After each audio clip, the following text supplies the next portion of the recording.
오늘의 말씀 데살로니가 후서 2장 2절에서 3절입니다. 영으로나 또는 말로나 또는 우리에게서 받았다 하는 편지로나 주의 날이 이르렀다고 해서 쉽게 마음이 흔들리거나 두려워하거나 하지 말아야 한다는 것이라. 누가 어떻게 하여도 너희가 미혹되지 말라. 먼저 배교하는 일이 있고 저 불법의 사람 곧 멸망의 아들이 나타나기 전에는 그 날이 이르지 아니하리니. 아멘. 기쁨이 늘 함께 하시기를 바랍니다. 우리 데살로니가 교회는 사도 바울이 2차 전도여행을 할 때 첫 번째로 아시아에 복음을 전했죠. 그때 이제 바울이 찾아가서 복음을 전했던 곳이 바로 이 데살로니가입니다. 그러니까 사도 바울이 복음 전파 사역을 한 30년 정도 했다고 봤을 때 한 절반 정도 됐을 때, 한 15년에서 16년 정도 지난 이후에 이제 찾아갔던 곳이 데살로니가 교회였고, 아마도 얼마 후에 편지를 썼을 것으로 생각이 됩니다. 데살로니가 교회 성도들은요, 그렇게 권세나 능력이나 사회적인 부가 많았던 성도들은 아니었어요. 좀 평범한 사람들, 어떤 면에서 보면 좀 그 당시 데살로니카에 사는 그런 많은 사람들 가운데는 좀 낮은 그런 계급에 있던 사람들이었어요. 뭐 특별하게 자랑할 것도 없었고, 특별하게 뭐 다른 사람들한테 과시할 만한 것도 없었어요. 고린도 교회와는 좀 정반대되는 그런 모습이 바로 데살로니가 교회입니다. 그런데 데살로니가 교회는요, 참 열심히 신앙생활을 했어요. 사도 바울이 이 데살로니가 교회 성도들을 말할 때 너희들이 참 소문이 났다. 어떤 소문인가 하면 참 좋은 소문이 났다. 목숨을 걸고 자신의 모든 것을 다해서 신앙을 잘 지키는 사람들이다. 이게 그 인근 지역에 소문이 났다라고 얘기할 정도예요. 그러니까 어떤 면에서 보면 참 열심으로 없지만 부족하지만 최선을 다해서 신앙생활을 했던 분들이 바로 이 데살로니가 교회 성도들이에요. 그러니까 바울이 굉장히 기뻐했죠. 바울이 자랑스러워했어요. 우리 열매맺는 교회 성도님들도 저의 자랑이 되기를 바랍니다. 제가 어디 가서 좀 자랑을 해야 되잖아요, 그죠? 자, 그런데 데살로니가 후서에서 중요한 그 편지의 중요한 주제 가운데 하나가 뭐냐 하면 그 종말에 대한 이야기, 종말, 마지막 때에 대한 이야기. 근데 문제는 데살로니가 교회 성도들에게 있어서 이 종말에 대해서, 마지막 날에 대해서 좀 잘못된 그러한 생각들이 있었어요. 이제 곧 예수님이 다시 오신다. 물론 예수님이 다시 오시겠죠. 근데 언제 그때가 이를지는 사실 잘 모르잖아요. 근데 데살로니가 교회 성도들은 예수 그리스도와 복음에 관한 그 많은 이야기를 들으면서 다 은혜 받지만, 근데 이 종말에 대한 그 메시지가 좀 더 데살로니가 교회 성도들에게 마음에 와 닿았어요. 그리고 예수님이 이제 곧 오신다. 예수님이 곧 오셔서 우리 이렇게 험한 인생 사는 게 아니라 하나님 나라에 가서 하나님과 함께, 우리 주님과 함께 영원히 행복하게 살 거다라는 그 메시지에 데살로니가 교회 성도들이 좀 마음이 많이 가 있었어요. 근데 여러분, 데살로니가 교회 성도들이 왜 그 복음의 그 많은 영역들 가운데 왜 이 종말론에, 소위 말하는 이 종말의 때에 대해서 그렇게 많이 생각이 가 있었을까요? 그럼 왜 그럴까요? 왜 교회가 종말론에 좀 심취하고 그 종말의 때가 어서 곧 오기를 간절히 바라고 있었을까요? 심지어는 좀 잘못된 그러한 생각을 가지고 이 마지막 때를 소망을 했을까요? 대충 눈치를 채시겠죠?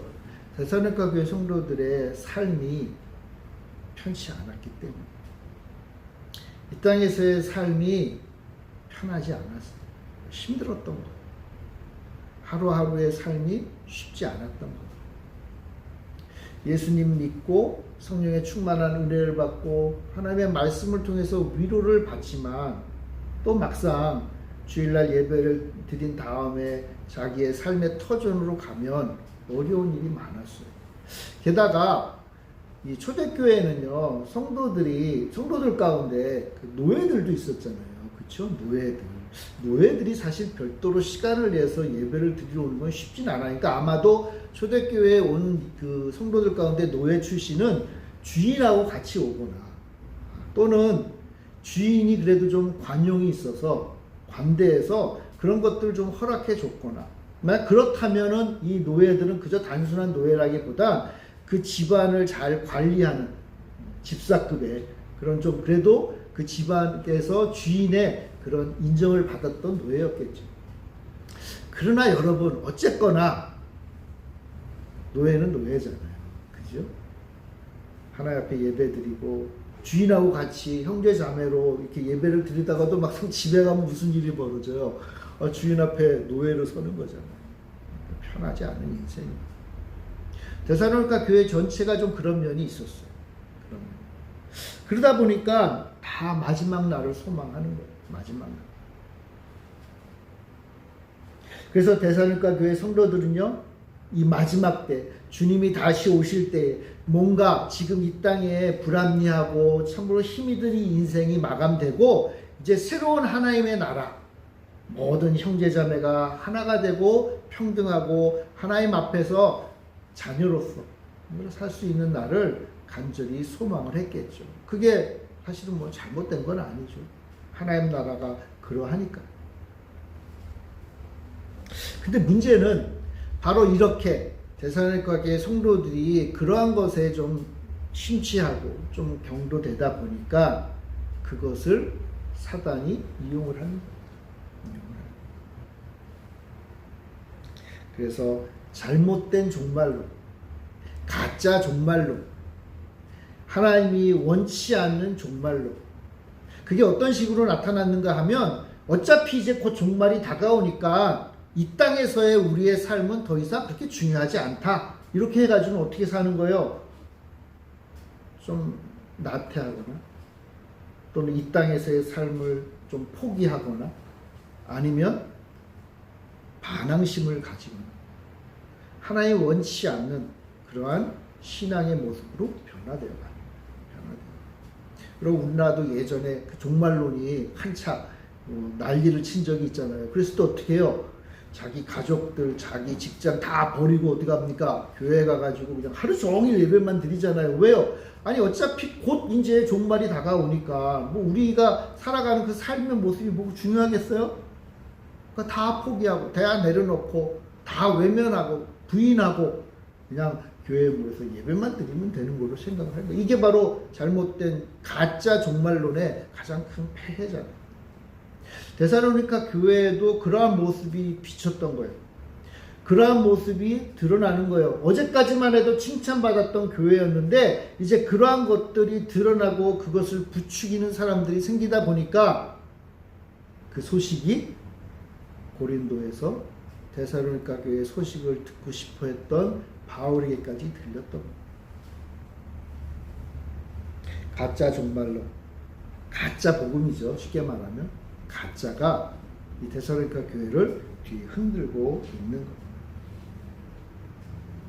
여러분, 가짜는요 예나 지금이나 참 우리 삶 가운데 항상 있어요. 여러분, 가짜라는 말이 무슨 뜻일까요? 가짜? 제가 사전을 한번 찾아봤어요. 가짜의 뜻이 뭐냐 하면 진짜 같은 거라는 뜻이에요. 진짜 같은 거. 진짜인데 진짜가 아닌 걸 가짜라 그러는 거예요. 여러분, 그 가짜라는 말은요 뭔가 담고 싶은 게 있는 거예요. 만약 이것과 이것이 완전히 다르면 가짜라고 안 해요. 쉽게 말하면 뭐 종교에 있어서도 기독교가 있고 기독교가 아닌 다른 종교, 만약 불교가 있다 그러면 서로 가짜라고 얘기 안 해요. 그거는 다르다는 거죠. 다른 거죠. 그죠? 근데 가짜란 건 뭐냐 하면 진짜가 있는데 진짜인 것처럼 속이는 걸 가짜라 그러는 거예요. 기독교가 아닌데 기독교인 척하면 가짜가 되는 거예요. 기독교가 아니기 때문에 나 기독교가 아니야 라고 하는 거는 뭐 그렇죠. 뭐 다른 거니까. 그럼 뭐라고 할 수는 없겠죠. 그러니까 가짜는요, 진짜 같이 보이는 걸 가짜라고 그래요. 가짜는요, 사람을 속이기 위해서 하는 거예요. 속이는 거. 속여서 그 사람의 귀한 것들을 뺏는 게 가짜예요. 그래서 우리 그걸 이제 가짜를 통해서 사기라고 하죠. 사기를 치는 거예요. 사기를. 그러니까 잊을만 하면 등장하는 그 가짜 사기 중에 그 유명한 게 그 다단계잖아요. 다단계 사기 가짜 이거죠. 이 불법 다단계 뭐 거기에 이제 청춘을 이렇게 낭비하고 큰 고통을 당하는 이들의 모습을 우리는 보죠. 뭐 흔히 뭐 피라미드라고도 얘기하고 뭐 다단계라고도 하고 이게요. 제가 한번 찾아보니까 1920년대 미국에서 처음으로 이런 게 공식적으로 이제 드러났대요. 그게 뭐냐면 폰지 사기라고 하는 게 있어요. 폰지 사기. 이게 1920년도에 미국의 그 보스턴, 그 당시 그래도 미국에서 가장 잘 나가는 도시 가운데 하나인 보스턴에서 나타났던 그 금융 사기인데 이 금융 사기를 일으킨 사람의 이름이 찰스 폰지예요. 그래서 이후로 폰지 사기라는 말을 쓰고 뭐 요즘은 이제 그게 피라미드 다단계 뭐 금융 사기를 상징하는 그런 단어가 되었죠. 이 찰스 폰지라는 사람이요. 별로 직업이 없이 그냥 떠돌아다니는 사기꾼이죠. 말 그대로. 근데 이 사람이 높은 이자를 준다고 해가지고 사람들을 이렇게 끌어모으는 사업을 하나 펼쳐요. 이게 바로 쿠폰지예요. 쿠폰. 이 쿠폰을 사면 얼마 기간이 지나면 당시에 은행이나 이런 데서 얻을 수 있는 이자보다 훨씬 많이 준다. 이렇게 이야기를 해가지고 쿠폰을 파는 거예요. 만약 뭐 100만 원짜리 달러니까 뭐 $10,000짜리 쿠폰을 딱 이렇게 하면 뭐 일주일에 한 번씩이든 아니면 한 달에 한 번씩이든 이자를 주겠다. 그 얼마나 많은 사람들이 투자를 했겠어요? 이 약속한 이익금이요 초창기 때는 50%를 주겠다고 했대요. 그러니까 딱 봐도 이건 사기잖아요, 사기. 근데 요즘도 그 정도 준다고 하면 사람들이 다 사기인 걸 알면서도 또 혹해가지고 투자를 하죠. 이 폰지가요 어떻게 했는가 하면요, 이 사람이 사진도 보니까 잘생기고 말을 잘해야 사기를 치죠. 다 긁어 모아가지고는요 투자를 받으면요 이제 기간이 지났으니까 이자를 줘야 되잖아요. 그 이자를 어떻게 줬을까요, 여러분? 잘 아시겠죠? 또 다른 사람에게 투자를 받은 걸로 이자를 주는 거예요. 그러니까 초창기에는 진짜 내가 투자를 했더니 이익금 그 말도 안 되는 이익금이 주는 거예요. 얼마나 사람들이 대단하잖아요, 그죠? 그러니까 자기 친구들도 막 이야기하고 가족들도 야 투자해, 야 이거 떼돈 버는 거야 하면서 계속 투자를 받으면서 이자를 주니까 사람들이 그냥 속아 넘어가는 거예요. 뭐 결론은 어떻게 됐겠습니까, 여러분? 뻔하죠. 반년도 안 돼가지고 문제가 발생하는 거죠. 이자를 못 주게 되고 좀 있으면 더 줄게 하면서 사람들을 회유하고 더 많은 투자를 받고 결국은 막판에는 엄청난 금융 사기 사건이 터져버리는.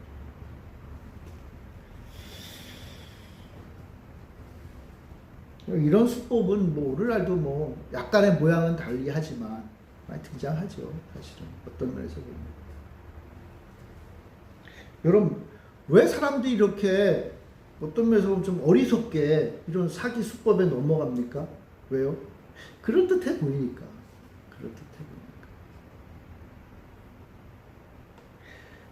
어린 아이가 장난으로 그린 그 뭐 만약 10,000원짜리를 장난으로 그려서 아빠 이거 10,000원짜리야 그러면은 다들 알지요. 그쵸? 너무 가짜니까 그냥 웃으면서 그냥 넘어가 줄 수 있잖아요. 안 속아요. 근데요 가짜가 진짜 같으면 같을수록 사람들은 속아 넘어가는 거예요. 어설픈 걸로 사람을 속이지 않는다는 거예요. 아이 뭐 내가 그래도 아는 게 있으니까 안 속아. 아이 그런 거 안 속아 넘어가요. 어설픈한 것에 어설픈 가짜에 속지 않지요 당연히. 근데 진짜 같은 가짜에 속는 거예요. 진짜 같은. 사도 바울 당시에 여러 지역의 교회들을 다니면서 복음을 전하는 순례 그런 전도자들이 있었어요. 참 많았어요. 근데 사람마다 다 다르겠죠. 은혜도 다르고 어떤 면에서는 믿음도 다르고 들은 어떤 성경의 지식이나 하나님이 가르쳐 주신 것도 약간씩 다르겠죠. 그러니까 다른 건 이해해요. 다른 건 이해하는데 문제는 뭐냐 하면 그 가운데 불법의 사람들이 있었다는 거예요. 뭐 머리에 뿔 쓰고 뭐 이상하게 생긴 그런 불법이 아니죠. 교묘한 거예요. 아니 똑같아 보이는 거예요. 똑같아 보여요. 근데 그 안에 가짜가 있다. 가짜가 있다. 그래서 그 가짜가 데살로니가 교회에 가짜 복음을 전하고 있는 거예요. 사도 바울은 말하기를 불법한 자다라고 얘기해요. 불법한 자. 불법한 자. 이 불법한 자는요, 거짓으로 가짜로 사람을 속이고 심지어는 가짜 복음으로 예수 그리스도에 대한 믿음을 뒤흔들어 놓는 거예요. 근데 왜 데살로니가 교회 성도들이 그 가짜에 넘어갔죠? 여러분, 첫째는 가짜인지 아닌지 잘 몰랐기 때문인 거예요. 너무나 진짜 같으니까. 또 한 가지는 뭐냐면 내가 간절히 바라던 것이기 때문에 넘어가는 거예요. 왜 사람들이 폰지 사기에 넘어가죠? 돈을 간절히 원했기 때문에. 가지고 있는 이 돈을 어떻게 잘 투자해서 망하지 않고 이것을 불릴까 하는 그 생각이 너무 간절했기 때문에 설마 모든 사람들이 그게 사기인지 아닌지 몰랐겠어요. 어느 정도 눈치챘겠죠. 아마 좀 지나면 다 알았을 거예요. 그런데 그냥 묵인하는 거예요. 왜요? 왜요? 나는 빨리 이익을 보고 도망가고 싶어서. 제가 이게 무슨 말씀인지 여러분 잘 모르세요? 다 아실 거예요. 예를 들면 그런 거예요. 내가 거기다 투자를 했어요. 이자가 와요. 근데 잘 보니까 아무리 봐도 이거 문제가 있어요. 그러면 그걸 끊고 고발을 하든지 뭔가 조치를 취해야 되잖아요. 근데 사람들이 그렇게 하지 않았다 그래요. 어떻게 하는지 아세요? 이게 잘못되고 가짜인 걸 안 다음에 어떻게 하죠? 나에게 이자를 준 또 다른 사람을 데리고 와요. 야, 이거 괜찮은 거야. 좋은 거야. 그리고는 어떻게 해요? 투자하라 그래요.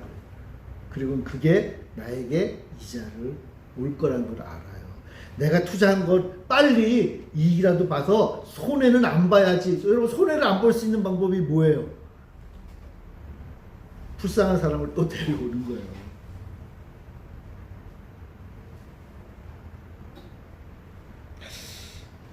그럼 데살로니가 교회 성도들이 거짓된 종말론에 넘어간 이유는요, 잘 몰라서일 수도 있지만 또 한편으로는 내 지금 이 소망, 내 이 욕망, 내 이 갈망을 채워주는 것을 택하는 거예요.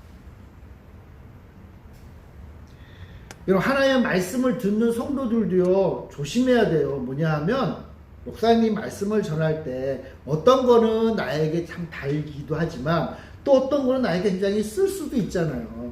왜냐하면 내가 잘 못하는 것을 목사님, 하나님이 이렇게 전해주시면 듣기가 싫어요. 아유, 또 목사님 또 나 못하는 것도 한마디 하시네. 그럼 어떻게 해요, 사람들이? 본능적으로 제껴놔요. 근데 내가 지금 이걸 해야 돼요. 내가 이 돈을 좀 많이 벌어야 되겠어요. 그런데 목사님이 어느 날 복의 설교를 막 해주시고 하나님 앞에 헌신하면 하나님이 물질의 복을 왕창 주십니다. 막 이런 식으로 설교를 하면 거기에 눈이 번쩍 띄는 거예요. 맞아. 하나님 헌신하면 하나님 돈 주시겠지. 물질을 주시겠지.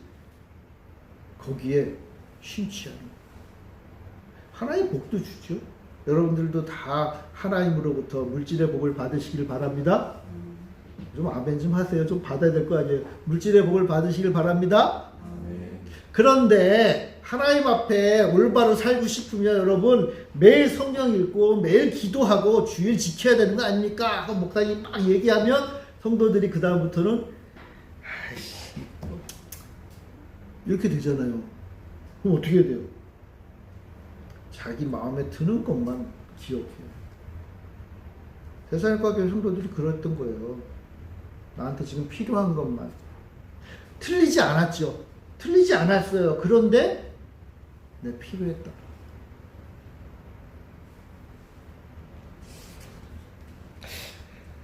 그럼 그건 뭐예요? 오늘 바울에 의하면 그것은 가짜 복음이다. 여러분 복음은요 총체적인 거예요. 총체적인 거예요. 그 복음 가운데 어느 일부 내 마음에 드는 것만이 복음이 아니에요. 복음은 모든 것이 그 모든 것들이 다 담겨 있는 거예요. 그걸 내가 복음으로 받아들이는 거예요. 그걸 내가 하나님의 말씀으로 받아들이는 거예요. 그걸 내가 내 삶의 토전으로 삼아야 되는 거예요. 근데 바울은 그렇게 안 해요. 데살로니가 교회 성도들은 그렇게 안 했던 거예요. 물론 초대교회는요 마지막 때에 대해서 관심들이 많았어요. 데살로니가 교회만 그런 건 아니에요. 초대교회 거의 대부분의 교회는 이 종말의 때에 대한 관심이 많았어요. 그러나 그렇기 때문에 가짜가 판칠 위험이 있었던 거예요. 가짜가 어떻게 이들에게 왔나요? 2절에 보면 이런 말이 있어요. 영으로나 또는 말로나 또는 우리에게서 받았다 하는 편지로나 주님의 날이 이르렀다고 해서 쉽게 마음이 흔들리거나. 자, 영으로 마지막 때에 대해서 전하는 사람들이 있었다. 이 영으로 전했다는 말은 약간 해석이 좀 분분한데 일반적으로 예언이라고 보면 될 것 같아요. 예언. 하나님께서 이게 초대교회니까 특별한 요 시대였기 때문에 하나님이 이 영으로 성령으로 하나님이 말씀을 전하는 그런 방식이 있었던 거예요. 그때도 종말에 대해 많이 이야기했다는 거예요. 특별히 이 순례하면서 복음을 전했던 선지자들 또는 뭐 순례자들, 지도자들은 이 영을 통해서 많이 전했겠죠. 특별히 받은 말씀을 가지고 전했을 거예요. 근데 조심해야죠. 조심해요. 여러분 얼마나 화려한 말을 할 수 있었겠어요. 수사법으로 아주 잘 훈련된 사람들이었을 거 아니에요. 사람들의 마음을 막 이렇게 휘감는, 사람들의 마음을 이렇게 확 이끄는 그런 말재주가 소위 있었던 사람들이었잖아요.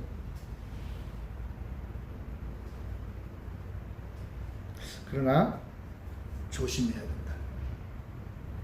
여기 보면 두 번째로는 말하기를 말로나 그랬어요. 말로나. 이 말로나는 말 그대로 이제 말로 하는 건데 이거는 아마 예배 때 드렸던 뭐 설교 같은 걸 거예요. 설교. 심지어는요 편지로라 그랬어요. 편지로. 이 편지는요 사도 바울처럼 사도들이 교회에 이제 편지를 써서 이렇게 전했잖아요. 그런데 이 바울이 사도가 쓴 편지를 어떤 면에서 보면은 잘못 인용하거나 심지어는 왜곡하거나 아니면 가짜 편지를 사용했을 수도 있어요. 초대교회에요 사도들이 썼다고 하는 가짜 편지가 엄청나게 많았어요. 사실은 왜 없었겠어요, 그죠? 네. 야 이거 베드로 사도님이 쓴 편지야 하면서 자기가 쓴 거를 교회에다가 막 읽어주는 거예요. 물론 선한 마음으로 예수 그리스도를 증거하기 위해서 사용했는지는 모르지만 그것은 뭐예요? 거짓된 거죠. 가짜로. 그런 일들이 초대교회에 많았다. 그래서 어떻게 하라는 거죠? 가짜가 많았다는 거예요. 가짜가 많았다. 바울은 말하기를 의심해 봐야 된다. 여러분 초대교회가요 초대교회다움을 지키고 하나님의 말씀의 진리를 지키고 진짜 성령님을 통해서 참된 하나님의 말씀으로 증거된 것을 하나님의 말씀으로 인정하기 위해서 초대교회가 했던 가장 중요한 일이 뭔가 하면 의심하는 거였어요. 의심하는 거예요. 왜요? 가짜가 많았기 때문에. 아마 우리 성도님들은 좀 이해가 안 됐을 수 있어. 어떻게 하나님께서 함께 하시는 교회가, 하나님의 말씀을 듣고 은혜 받는 그 교회가 함께 기도하는 가운데 성령의 역사에서 막 방언으로 기도하고 통역하고 놀라운 어떤 이런 일들이 펼쳐지는 그 교회가 왜 의심을 했을까?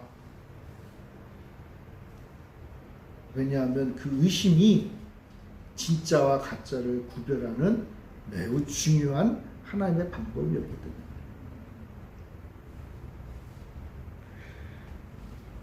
오늘 남을 못 믿는 것, 심지어는 우리 목사님 못 믿고 우리 장로님 못 믿고 이렇게 하는 것 별로 좋은 건 아니겠죠.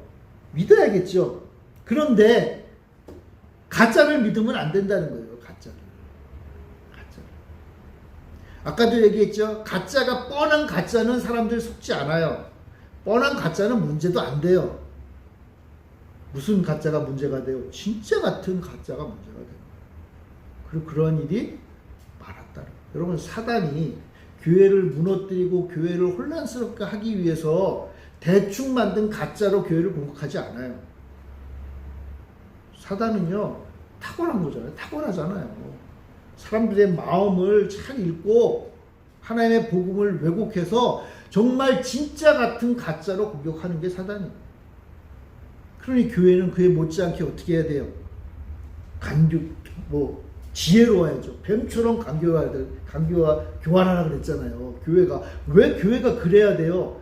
가짜가 판을 치니까 그것을 잘 구별하고 진짜만을 찾아낼 수 있는 그런 지혜가 교회에 있어야 된다. 근데 그러려면 어떻게 해야 되죠, 여러분? 의심해야 돼요. 의심해야 돼요. 그런가? 살펴야 돼요.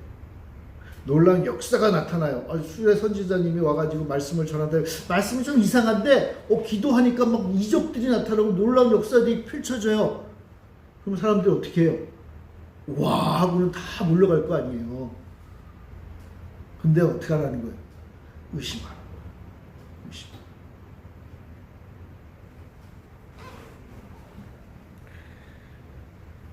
무엇보다도 영적인 문제에 있어서 무엇이 진리인지 의심하는 게 필요한 거예요. 사단은 강교하니까. 그럼 9절부터 10절에 보면 사단이 어떻게 하는지를 나타내주고 있어요. 악한 자의 나타남은 사단의 활동을 따라 모든 능력과 표적과 거짓 기적과 불의의 모든 속임으로 멸망하는 자들에게 있으리니 이는 그들이 진리의 사랑을 받지 아니하며 구원함을 받지 못함이라.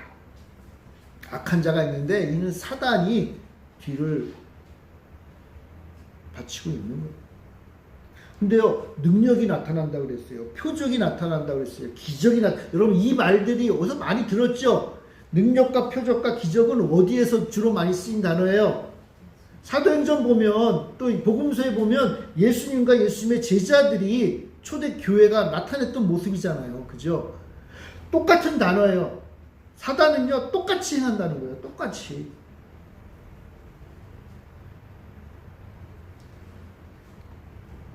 근데 그들은 멸망의 자들입니다. 그들은 구원을 받지 못하는 자들입니다. 그들이 교회에 와서, 데살로니게 교회에 와서 교회를 뒤흔들고 있는 거예요.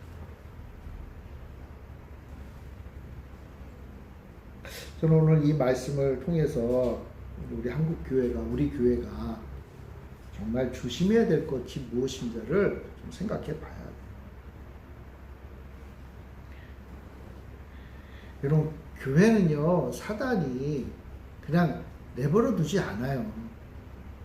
여러분, 교회의 역사는요, 그것이 아주 큰 교회든 작은 교회든 오래된 교회든 시작한 교회든 그 교회가 세워지고 그 교회의 역사가 이루어지고 있는 그 모든 순간에 사단은 공격하고 있는 거예요. 어떻게? 그럴듯한 가짜로 공격하는 거예요. 아니 어쩐 면에서 보면요, 교회가 이 사단이 교회를 이렇게 육적으로 이렇게 탄압하고 핍박하는 건요, 사단도 많이 해봤거든요. 핍박하고 어려움을 주고 심지어는 목숨을 위협하는 일을 많이 해봤어요. 근데 그럴 때마다 교회가 어떻게 됐어요? 무너져 내렸나요? 아니요. 교회가 더 정결해지고요, 교회가 더 강인해지고요, 교회가 복음을 지키기 위해서 목숨을 걸었어요. 그게 안 돼요. 그런 식으로 해가지고는 사단이 못 이겨요. 방법이 없는 걸 뭐, 아니 막 목에다 칼을 들이대니까 오히려 그의 심령이 더 주님을 바라는 거예요. 그럼 안 되잖아요. 그럼 어떻게 해야 되죠? 가장 좋은 방법이 뭔지요? 가짜를 만드는 거예요. 가짜. 그것도 아주 그럴듯한 가짜. 그래서 어떻게 해요? 하나님을 믿는 백성들이 가짜를 추구하며 살게 하는 거예요.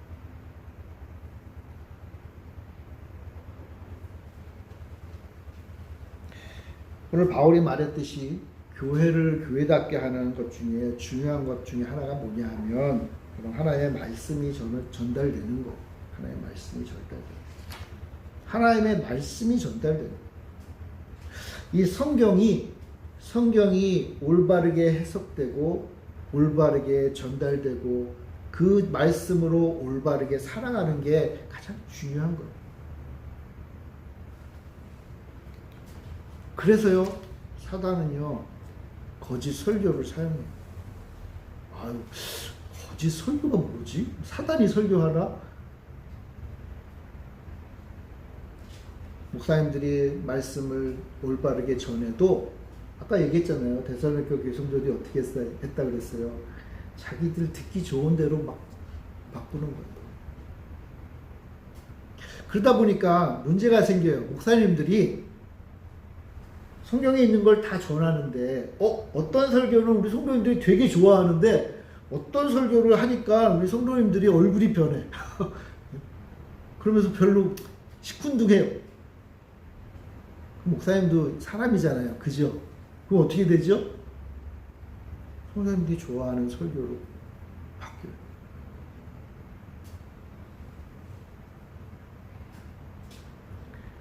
성경에 보면 하나님의 백성들에게 하나님의 복 주시고 은혜 주시는 본문들도 있어요. 그죠? 그걸 전하면 여러분 다 좋잖아요. 그죠? 아무리 힘들고 어렵게 살아도 하나님이 여러분에게 복 주신다 그러면 여러분 싫어할 사람이 누가 있겠어요? 그런데 또 성경을 읽다 보면 하나님 말씀대로 살지 않으면 하나님이 책망하시고 징계하신다는 내용도 있어요. 근데 그거를 전하긴 전해야 되잖아요. 그죠? 그런데 전하면 또 오늘 또 우리 집사님들 또 힘들어 하겠네.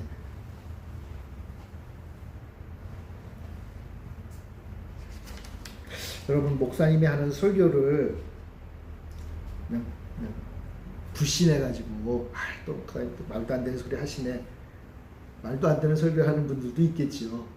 근데 대부분의 목사님들은 그래도 성경을 읽고 연구하고 하나님이 원하시는 하나님의 뜻을 전하려고 노력하겠죠. 그런 걸 의심하는 건 좀 문제가 있겠죠. 날마다 목사님 우리 설교 왜 이래 저래 하면서 할 건 없겠죠. 그런데 여러분 잘 아셔야 될 게 있어요. 목사님이 하시는 말씀이라고 해서 절대적으로 맹종해서는 안 된다. 차라리 의심하세요. 차라리. 사도 바울이 말했듯이 의심해야 돼요. 의심해야 돼요. 이것이 하나님의 말씀인가? 목사님이 하시는 말씀이 정말 하나님이 하시는 이 성경에 기록되어 있는 참 뜻인가를 의심해야 돼요. 여러분 의심하면 그 다음에 뭐 하죠? 의심은 목사님 말씀이 좀 이상한데? 그럼 어떡합니까 여러분? 생전 의심들을 안 해봐가지고 그 다음에 뭐 해야 될지 모르시나 본데, 여러분 의심하면 어떻게 되는지 아세요? 의심하면 성경을 보게 돼 있어요. 의심하면 진짜 그런가? 성경을 한번 찾아봐요. 확인하는 거예요. 확인 작업.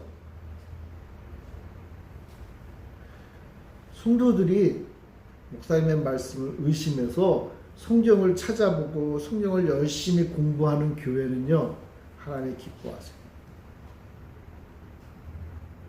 그런데 목사님이 전하는 말씀을 그냥 있는 그대로 틀리는지 맞는지 신경도 안 쓰고 그냥 아멘 아멘 하면서 살아가면 하나님은 그 교회를 사랑은 하시는데 사단이 노리고 있어요.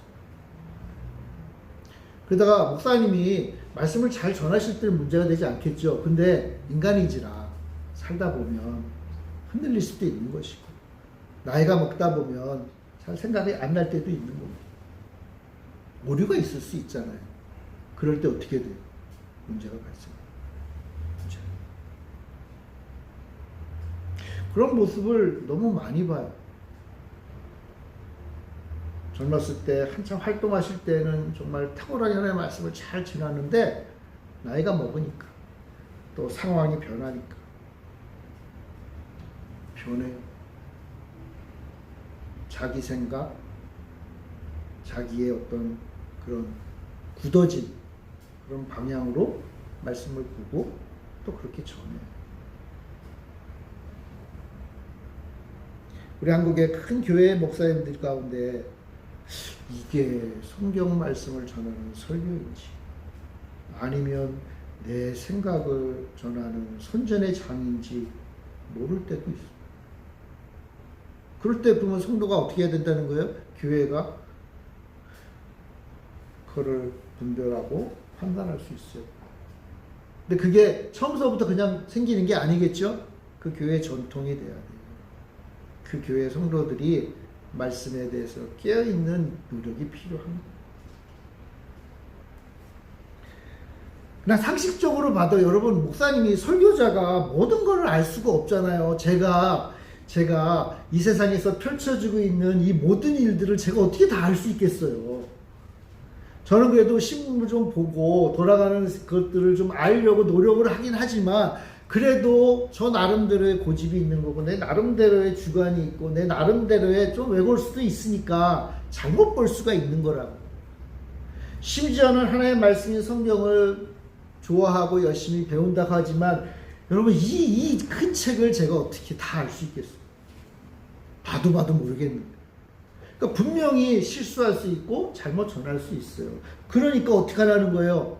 서로 무엇이 옳은가 살피는 일이 필요한 거예요. 그럼 베레아 교회가 사실은 이 데살로니가 교회 바로 옆 교회예요. 베레아 교회 성도들이 칭찬을 받았잖아요. 이것이 하나님의 말씀인가 아닌가 살피는 일을 했잖아요. 오늘날 이 시대의 교회가 가지고 있어야 될 매우 중요한 덕목 가운데 하나가 그거예요. 왜요? 왜 그럴까요? 사단이 교묘하게 진짜 같은 가짜로 우리를 공격하기 때문에 그래요. 사단이 요즘은 뭐 별로 활동 안 하는 것 같이 느껴지세요, 여러분? 그냥 교회가 평안하니까, 그냥 세상이 평안하니까, 하나님 믿는데 특별한 어려움이 없는 것 같으니까, 무슨 뭐 교회 탄압이 있는 것도 아니고, 하나님 말씀대로 살면 목에 칼이 들어오는 시대도 아니니까, 그냥 평안하니까 사단이 지금 가만히 있나 보다 여러분 생각하시나요? 아니에요. 지금 이것이 바로 사단의 흉기예요. 그럴듯한 가짜 평화, 그럴듯한 가짜 복음으로 교회를 유혹하고 있는 거예요.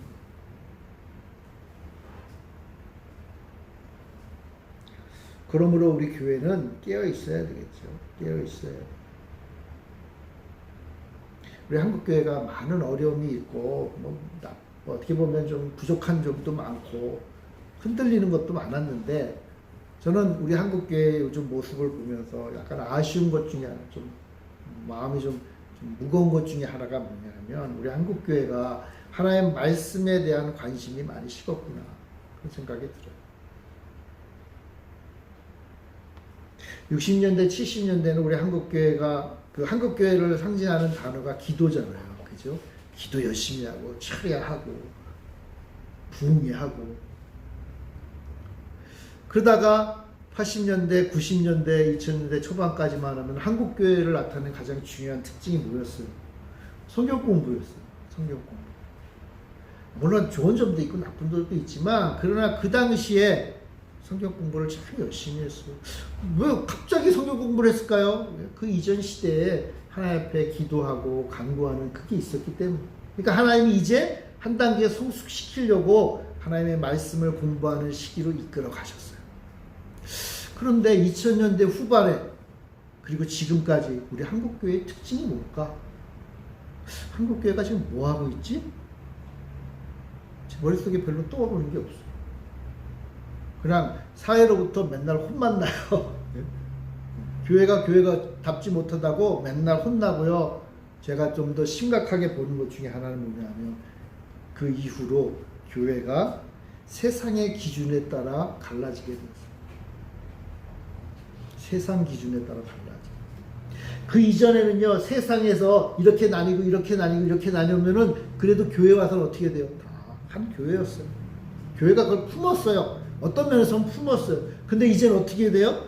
교회가 세상 기준에 따라 그대로 그 칼날이 교회로 들어와서 교회를 쪼개고 있어. 그리고는 이게 옳으니 저게 옳으니 말하는 거 듣다 보면요, 아, 그냥 세상 기준에 따라 이게 옳고 저게 옳은 거를 그런 교회가 받아들이고 있는. 지금 무슨 말씀하시는지 잘 아시겠죠, 여러분?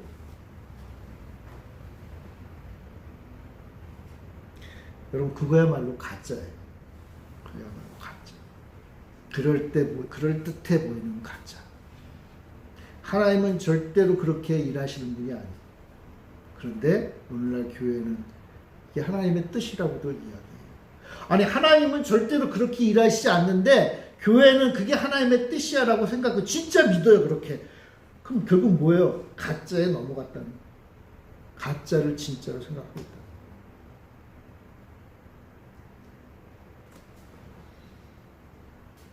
교회 안에는 대놓고 얘기해서 교회 안에는 진보와 보수가 없어.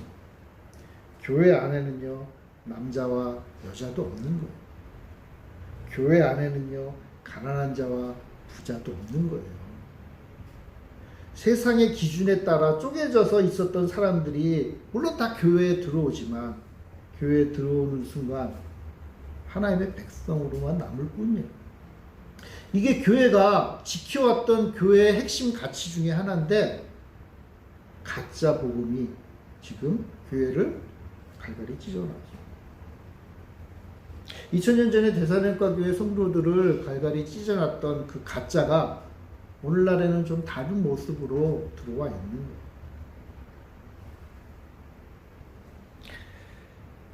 그러므로 바울은 말해요.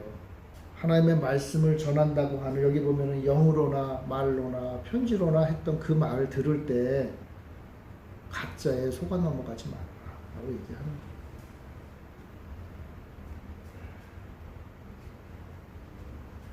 사랑하는 성도 여러분, 가짜에 속지 맙시다. 가짜. 지금도 가짜는 우리를 유혹하며 숨어 있어요. 심지어는 교회 안에 숨어 있어요. 하나님의 말씀 안에 숨어 있어요. 하나님의 말씀을 뜨겁게 사랑하는 목사님의 말씀 속에도 가짜가 숨어 있는 거예요. 믿음으로 열심히 기도하는 장로님의 기도 속에도 가짜는 숨겨져 있는 거예요. 그러니까 가짜에 속아 넘어지 않도록 깨어 있어야 돼요.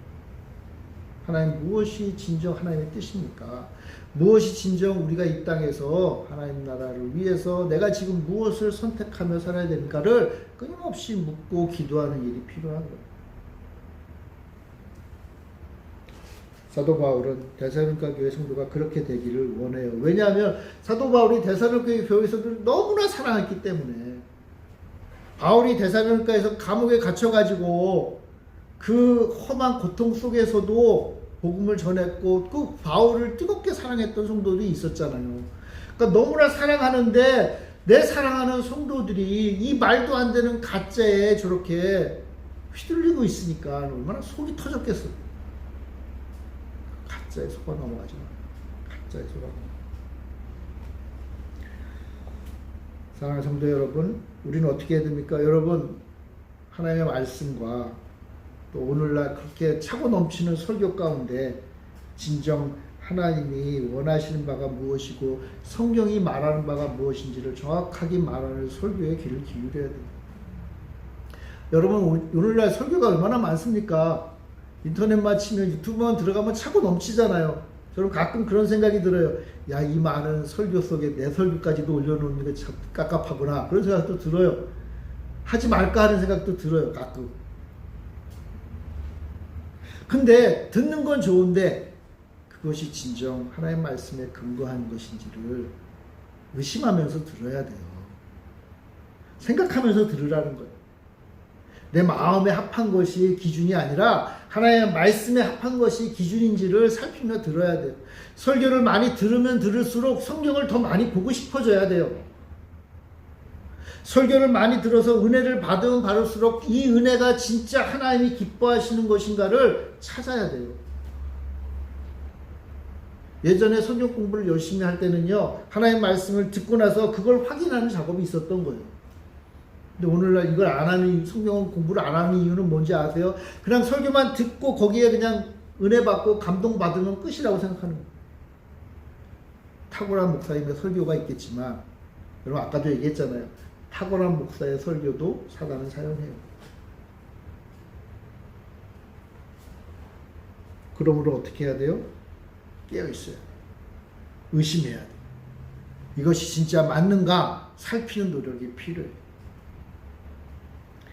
제가 아는 것도 별로 없고 뭐 잘 모르는데 잘 모르니까 더 기도하고 더 말씀을 읽고 더 살펴봐야 되는 거 아닙니까? 모르니까.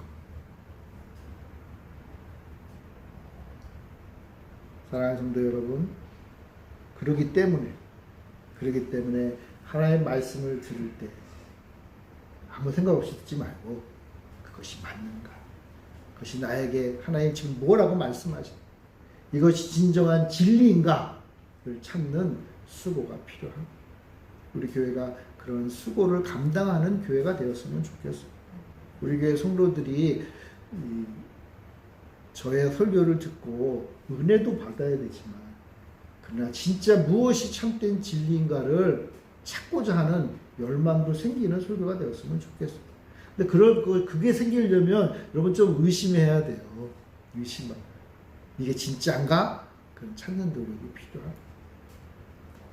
매일 기도하고 매일 말씀 읽고 매일 하나님의 뜻이 무엇인지를 추구해 나가는 우리 열매맺는 교회 성도들이 되었으면 좋겠습니다. 여러분 2장 15절 17절 바울의 어떤 간절한 소망인데 우리 2장 15절에서 17절 같이 읽고 마치도록 하겠습니다. 2장 15절에서 17절입니다. 시작. 그러므로 형제들아 굳건하게 서서 말로나 우리의 편지로 가르침을 받은 전통을 지키라. 우리 주 예수 그리스도와 우리를 사랑하시고 영원한 위로와 좋은 소망을 은혜로 주신 하나님 우리 아버지께서 너희 마음을 위로하시고 모든 선한 일과 말에 굳건하게 하시기를 원하노라. 아멘. 기도하겠습니다. 사랑의 주님, 우리에게 진리요 참된 것을 가르쳐 주시는 주님, 그러나 이 땅에는 참으로 많은 가짜들이 있습니다. 정말 그럴듯한 가짜가 있습니다.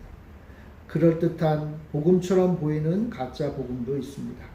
주님, 그러한 그 사단의 공격으로부터 우리가 능히 맞서 싸우게 하시고 참된 진리와 참된 말씀으로 나아가 살 수 있는 우리들 되게 하여 주시옵소서.